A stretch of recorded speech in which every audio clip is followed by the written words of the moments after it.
Hello friends, आपके अपने YouTube channel run with time 11 पर आप सभी लोगों का बहुत बहुत स्वागत है। दोस्तों, जब हम इतिहास को पढ़ते हैं तो पिछले अध्याय में आपने इतिहास के भाग में देखा था कि किस तरह से इतिहास को तोड़ा गया। इतिहास कितने शब्दों से, संस्कृत के कितने शब्दों से मिलकर बना था और इतिहास किस भाषा का शब्द है, उसके जनक कौन है या पिता कौन है, इन सारी चीज़ों को हम लोगों ने एक वीडियो में कवर किया था। और आज जो हम कवर करने जा रहे हैं, यहाँ से आपका एक बेसिक तैयार होगा, एक आधार बनेगा जहाँ से आप बहुत कुछ सीख सकते हैं। जैसे भूगोल के चैप्टर में जब तक आप मैप को नहीं जान लेते हैं तब तक आप कोई भी चीज़ हासिल नहीं कर सकते हैं भूगोल के क्षेत्र में। यानी भूगोल के क्षेत्र में जब तक आप मैपिंग कार्य नहीं जानते हैं, यानी अपने आसपास की चीज़ों को नहीं जानते हैं, तब तक आप भूगोल को नहीं सीख सकते हैं। उसी प्रकार से इतिहास को अगर जानना है तो सबसे पहले उसकी आपको रूपरेखा जानना होगा, कहाँ से उसकी कैसे शुरुआत होती है और कौन कौन से उसके भाग हैं, कौन कौन से उसके पार्ट हैं, उसके बाद कौन कौन से भाग आते हैं। जब तक आप एक रूपरेखा, एक खाका नहीं तैयार करेंगे तब तक आप इतिहास को जान नहीं सकते हैं। तो चलिए आज उसी को हम लेकर के आए हैं, भारत का इतिहास था। पिछले अध्याय में हमने बताया था कि जो भारत का इतिहास है उसको हमने 3 भागों में बांट दिया था। यानी जो इतिहास है वो 3 कालखंडों में बटा था, एक प्रागैतिहासिक काल, एक आद्य ऐतिहासिक काल, एक ऐतिहासिक काल। 3 कालखंडों में हमने बांटा था। तो आज उसी के बारे में हम लोग अध्ययन करेंगे कि और इसके कौन कौन से पार्ट बने हैं यहाँ से। तो देखिए, प्रागैतिहासिक काल या इसी को पाषाण काल नाम देते हैं, यानी स्टोन एज, यानी पत्थरों का काल। इसे प्री हिस्टोरिक पीरियड कहते हैं, यानी जो हमारा इतिहास से जहाँ बेसिक एक स्तर जो शुरू होता है, इसीलिए इसे प्री हिस्टोरिक पीरियड कहते हैं। यहाँ पे हमने बताया था कि इस काल में ना तो कोई लिपि मिली और ना तो कोई इसे पढ़ सका। जाहिर सी बात है, अगर कोई लिपि नहीं होगी, ना तो कोई भाषा का माध्यम होगा, तो यहाँ तो कोई पढ़ भी नहीं सकता है। यानी एक ऐसा काल जहाँ पे ना तो कोई लिखित साक्ष्य है और ना तो कोई पढ़े जाने का दावा है, इसीलिए इसे प्रागैतिहासिक काल, ये पुरातात्विक स्रोतों के आधार पे ही इसे जो है हम लोग जानते हैं। इसमें 3 कालखंडों में बांटा गया है। देखिए, इसको हम अलग पार्ट में भी लेकर आएंगे। अभी इसका हम एक खाका बता रहे हैं कि कैसे कैसे इसमें क्या क्या चीज़ें हैं। इसको एक अलग वीडियो, प्रागैतिहासिक काल आपका एक अलग वीडियो रहेगा, अलग जो है चैप्टर रहेगा इसका। तो इसमें देखिएगा, पहला है पुरापाषाण काल, जिसको हम पिलेओलिथिक पीरियड बोलते हैं। फिर उसके बाद मध्य पाषाण काल है, जिसे मेसोलिथिक पीरियड बोलते हैं। फिर है नवपाषाण काल, जिसे हम नियोलिथिक पीरियड जो है बोलते हैं। तो पुरापाषाण काल में क्या क्या चीज़ें हैं, इसमें देखिए, मानव जो है अस्थायी जीवन निवास करता है, गुफाओं में रहता है और गुफाओं में हर चित्रकारी वगैरह जो भी चीज़ें रहता है वो करता है। पुरापाषाण काल में एक चीज़ और बता दें कि इसमें आग की खोज जो है हो गई थी। पुरापाषाण काल में ही आग की खोज हो चुकी थी, लेकिन वो आग से अज्ञात था कि कैसे उसका प्रयोग करें, ये चीज़ से जो है अज्ञात था। जब मध्य पाषाण काल आता है, फिर भी यहाँ पे जो है मानव अस्थायी जीवन ही निवास करता है और गुफाओं में ही रहता है। लेकिन यहाँ पे मध्य पाषाण काल में आग से जो है ये पूरी तरह से ज्ञात हो जाता है। उसे ये पता चलता है कि अगर हम आग के पास जाएंगे तो जल जाएंगे। इस तरह से मध्य पाषाण काल में पूरी तरह से ये जो है आग से एकदम परिचित हो चुका था। और नवपाषाण काल एक ऐसा काल है, नियोलिथिक पीरियड, यानी कि इसमें पहिए का आविष्कार और अस्थाई जीवन मानव जो है अपना बना चुका था नदियों के किनारे।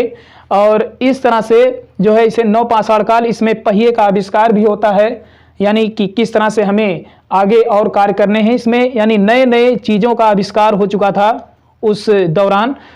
अब हम देखेंगे आद्य ऐतिहासिक काल। आद्य ऐतिहासिक काल, जिसे हम प्रोटो हिस्ट्री पीरियड बोलते हैं, और ये जो है 2 भागों में बटा। आद्य ऐतिहासिक काल हमने बताया था कि एक ऐसा काल जिसमें लिखित साक्ष्य तो है पर पढ़े जाने का दावा नहीं है।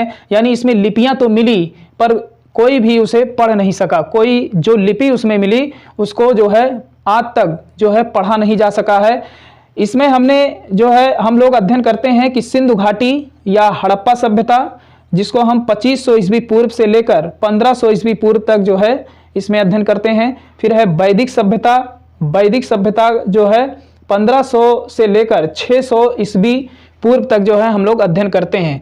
देखिए एक चीज़ इसमें आप देख रहे होंगे कि ईस्वी पूर्व और ईस्वी, ये चीज़ें आप यहाँ पे जान लीजिए थोड़ा सा कि ईस्वी पूर्व और ईस्वी में अंतर क्या है। तो यहाँ पे देखेंगे ईसा मसीह का जन्म हुआ था 0 में, ऐसे आप मान लीजिए, और इसके जब हम पीछे चलते हैं तो हम माइनस यानी कि 1 माइनस, फिर 2 माइनस, 3 माइनस, यानी इसके हम पीछे की तरफ चलते हैं। लेकिन इसी 0 से जब हम आगे चलेंगे तो +1 +2 +3 ऐसे करके आगे चलते हैं। तो जो 0 से यानी ईसा मसीह के जन्म के बाद का जो समय है उसको हम ईस्वी पढ़ते हैं, और ईसा मसीह के जन्म के पहले का जो समय होता है उसे हम ईस्वी पूर्व पढ़ते हैं। यानी कि ईस्वी पूर्व जो होता है वो पीछे का समय कहलाता है, और जो ईस्वी होता है वो आगे का समय यानी आगे के समय को हम निरूपित करते हैं। तो ये होता है ईस्वी पूर्व और ईस्वी। इसके बाद जो है वैदिक सभ्यता को भी 2 भागों में बांटा गया। एक आपका ऋग वैदिक काल और एक है उत्तर वैदिक काल। इसमें हम चारों वेदों को पढ़ते हैं और इसमें जो है आश्रमों को पढ़ते हैं, उसको हम बताएंगे आगे। तो इसका जो पीरियड काल रहा है, जो समय रहा है, वो 1500 से लेकर 1000 ईस्वी पूर्व तक, और उत्तर वैदिक काल जो है वो 1000 से लेकर 600 ईस्वी पूर्व तक माना जाता है। उसी प्रकार से अब हम देखेंगे ऐतिहासिक काल। देखिए इसको हमने यहाँ पे लाके रखा है ताकि अच्छे से आपको समझ में आए। यहाँ से जो है इसका खाका नहीं बन पाया, तो इसको हम ले जा करके यहाँ पे हम रख दिए हैं। ऐतिहासिक काल यह एक ऐसा काल है जहाँ पे दोनों प्रमाण हमें मिलते हैं, यानी कि लिखित साक्ष्य भी है और पढ़े जाने का दावा भी है, यानी दोनों कार्य यहाँ से हमको मिल जाते हैं। इसीलिए इसे ऐतिहासिक नाम देते हैं। यहीं से इतिहास की शुरुआत होती है। पूरी तरह से इतिहास की जो शुरुआत होती है वो यहीं से होती है, जिसे हम ऐतिहासिक काल नाम देते हैं। इसमें देखिए 3 भागों में इसे बांटा गया ऐतिहासिक काल को। पहला है प्राचीन भारत का इतिहास, जहां से हम पढ़ेंगे 600 ईस्वी पूर्व से लेकर 712 ईस्वी के मध्य में। उसके बाद जो है मध्यकालीन भारत का इतिहास, इसे हम पढ़ेंगे 712 ईस्वी से लेकर 1707 ईस्वी तक।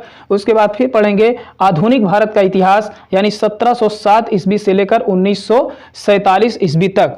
आइए और इसमें जान लेते हैं क्या क्या चीज़ें हैं। तो इसमें आप देख रहे हैं प्राचीन भारत का इतिहास, तो इसमें 600 ईस्वी पूर्व से लेकर 712 ईस्वी, यानी इसमें हम क्या क्या पढ़ेंगे इसको जान लीजिए। इसमें महाजनपद काल, पहले जो है महाजनपद काल में पूरा भारत जो है ये बटा हुआ था। 16 महाजनपदों को हम लोग देखेंगे। फिर जो है मगध साम्राज्य, उसी 16 महाजनपदों से एक बहुत बड़ा साम्राज्य उभर करके आता है जिसका नाम है मगध साम्राज्य, और जिस साम्राज्य पर तमाम जो है राजा महाराजा जो है इस पर जो है आधिपत्य जमाते हैं और अपना शासन करते हैं। उसके बाद जो है फिर हम लोग देखते हैं इधर मौर्य साम्राज्य। ये सब मगध साम्राज्य के ही भाग होंगे। मौर्य साम्राज्य में सम्राट जो है चंद्रगुप्त मौर्य और अशोक को आप लोग इसमें पढ़ेंगे। बहुत महान महान लोग जो है इसमें आए हुए हैं। उसके बाद मौर्योत्तर काल हम लोग पढ़ेंगे 184 से लेकर 313 ईस्वी पूर्व। फिर गुप्त साम्राज्य में पढ़ेंगे 319 ईस्वी से लेकर 550 ईस्वी तक। देखिए यहाँ तक ईस्वी पूर्व है मौर्योत्तर काल तक, लेकिन जब हम गुप्त साम्राज्य को पढ़ते हैं तो यहाँ से ईस्वी जो है हमारा शुरू हो जाता है। उसके बाद हर्षवर्धन काल को हम लोग पढ़ेंगे 606 ईस्वी से लेकर 647 ईस्वी के मध्य में। इसके बाद जो है नीचे जो है जगह नहीं था, इसीलिए थोड़ा सा इसको हम छोड़ दिए हैं, लेकिन इसमें जान लीजिए कि मध्यकालीन भारत के इतिहास में हम लोग क्या क्या पढ़ेंगे। 712 ईस्वी से लेकर 1707 ईस्वी तक इसमें हम लोग पढ़ेंगे अरबों का आक्रमण, जिसमें मोहम्मद बिन कासिम को हम लोग देखेंगे किस प्रकार से भारत पर यह आक्रमण करता है। फिर तुर्क में देखेंगे जिसे महमूद गजनबी, मोहम्मद गोरी, ये सभी लोग आते हैं। और फिर उसके बाद हम लोग देखेंगे इसी में दिल्ली सल्तनत, जिसमें आपको 5 वंश आपको दिखाई पड़ेंगे। वो है गुलाम वंश, खिलजी वंश, तुगलक, सैयद और लोदी वंश। लोदी वंश का जो अंतिम शासक होता है इब्राहिम लोदी, जो मुगल वंश का जो प्रथम संस्थापक होता है बाबर के द्वारा जो है हराया जाता है। और उसी तरह से इसी मध्यकाल में हम लोग पढ़ेंगे मुगल वंश भी, जो कि नींव रखता है जहीरुद्दीन मोहम्मद बाबर। और इस तरह से आगे बाबर के बाद उसका जो पुत्र होता है हुमायूं, हुमायूं के बाद जहांगीर, जहांगीर के बाद शाहजहां, शाहजहां के बाद जो है औरंगजेब, औरंगजेब के बाद एक और आते हैं, उनका नाम है बहादुर शाह जफर द्वितीय, जो कि उन्हें हम आधुनिक भारत में, क्योंकि औरंगजेब जो है 1707 ईस्वी में इसकी मृत्यु हो जाती है औरंगजेब की, और उसके बाद जो है वो बहादुर शाह जफर गद्दी पर बैठता है, और उसे हम आधुनिक भारत में पढ़ेंगे जब 1857 की क्रांति होती है। बहुत बड़ा योगदान होता है बहादुर शाह जफर का, और इसमें यूरोपीय कंपनियों का आगमन हम लोग पढ़ेंगे। और उसके बाद जो है यूरोपीय कंपनी आगमन में हम लोग देखेंगे जो पुर्तगाल हैं, डच हैं, फ्रांसीसी जो अंग्रेज हैं, ये क्रम से यानी बारी बारी से किस तरह से भारत पर आते हैं और अपना हस्तक्षेप करते हैं, व्यापार करने के उद्देश्य से आते हैं और पूरे भारत पर जो है अपनी राजनीति हस्तक्षेप करेंगे, इसको भी हम लोग यहाँ पे देखेंगे। और उसके बाद जो है इसमें कुछ जैसे जलियांवाला बाग हत्याकांड, कुछ जैसे गांधी युग है, गांधी आंदोलन है, उसको देखेंगे। महान क्रांतिकारी जैसे चंद्रशेखर आज़ाद, भगत सिंह, इन सबको हम लोग आधुनिक भारत के इतिहास में जो है अध्ययन करेंगे। तो इस तरह से ये है आपका पूरा खाका, कहाँ से कैसे जो है पढ़ें, ये हमें सिखाता है भारत का इतिहास। तो इस तरह से जो है यहाँ पे हम इस वीडियो को अब यहीं पे समाप्त करेंगे, और अगले चैप्टर में जो है हम लेकर के आएंगे प्रागैतिहासिक ऐतिहासिक काल यानी पाषाण काल, जो कि पूरी तरह से पुरातात्विक साक्ष्य पर आधारित है, और हमें जो है स्टोन एज यानी पाषाण काल जो पत्थरों का काल है, किस तरह से मानव इसमें निवास करता था, उसकी क्या क्या चीज़ें हैं, उसकी जो विशेषताएं हैं, उन सब चीज़ों को हम लोग जो है उस वीडियो में देखेंगे। तो मिलते हैं एक बेहतर क्लास में, तब तक के लिए हमें अनुमति दीजिए। बहुत बहुत धन्यवाद।